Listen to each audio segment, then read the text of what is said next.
కనీసం నాకు ఆ హెల్ప్ కూడా చేయలేకపోయారా?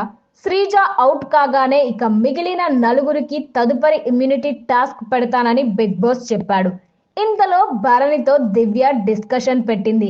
నేను శ్రీజ పేరు చెప్పాను. అప్పుడు కళ్యాణ్ ఏమన్నాడంటే నెక్స్ట్ రౌండ్ దివ్య ఉంటే చాలా కష్టమైపోద్ది అని చెప్పాడు అని భరణి అన్నాడు. మరి నన్ను తీస్తానంటే మీరు ఒప్పుకున్నారా అని దివ్య సూటిగా అడిగింది.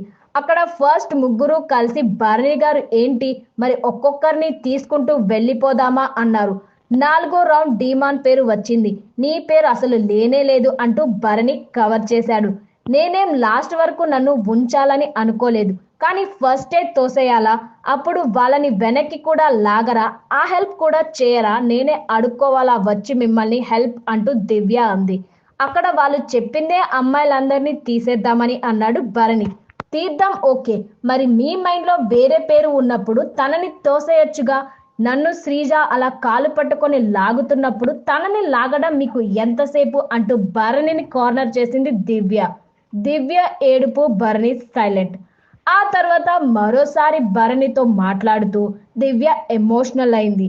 నేను ఓన్గానే ఆడుకుందామని వచ్చాను, కానీ అలా వచ్చేసిందంతే మీ మీద నమ్మకం. కానీ అది ఎన్ని ఛాన్సులు వచ్చినా ప్రూవ్ అవ్వట్లేదు.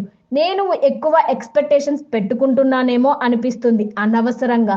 నా అనుకునే మనుషుల గురించి ఏమైనా అయితేనే నాకు ఏడుపు వస్తుంది. నా గురించి మీరు సపోర్ట్గా చెప్పలేకపోయారే. నాకు ఏం అవసరం? నన్ను తీసేసిన తర్వాత కూడా మీకు సపోర్ట్ చేయాల్సిన అవసరం ఏంటి? మళ్ళీ చేయలేదా నేను?